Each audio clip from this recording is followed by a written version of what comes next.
आचार्य चाणक्य ने एक बात कही थी कि कोई भी राष्ट्र बाह्य रूप से असुरक्षित हो और आंतरिक रूप से उसमें अगर उपद्रव हो तो राष्ट्र अराजक कहलाता है। और अराजक राष्ट्र बहुत शीघ्र समाप्त हो जाता है।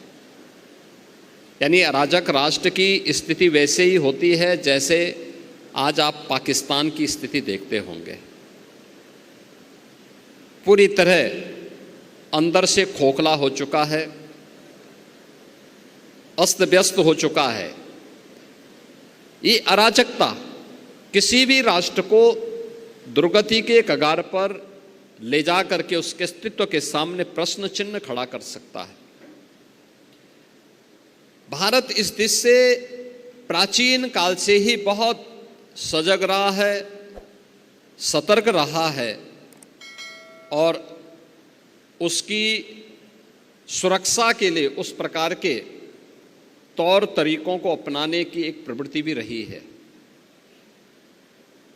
वैदिक कालखंड से ही हर भारतीय को इस बात की शिक्षा दी जाती है कि धरती हमारी माता है, हम सब इसके पुत्र हैं। माता भूमि पुत्रो हम पृथिव्या। धरती हमारी माता है तो मां के साथ कोई भी सुयोग्य पुत्र किसी भी प्रकार की छेड़छाड़ और अराजकता को बर्दाश्त नहीं कर सकता है। कोई भी पुत्र नहीं कर सकता है। अगर भारत की आन मान और शान के साथ कोई दुस्साहस करेगा तो हर भारतवासी उठ करके खड़ा होगा। और यही तो प्रभु श्री राम ने हम सबको कहा था।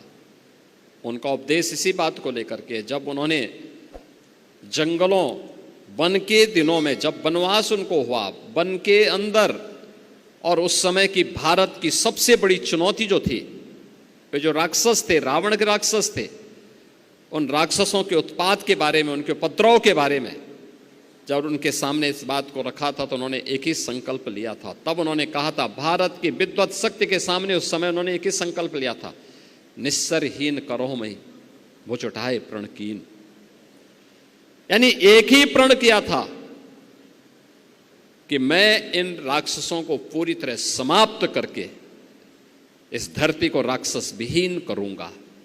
ये राक्षस विहीन करने का मतलब उन उपद्रवी तत्वों को जो हमारी राष्ट्र की सुरक्षा में सेंध लगा रहे हैं, इनसे अपने राष्ट्र को मुक्ति दिलाऊंगा।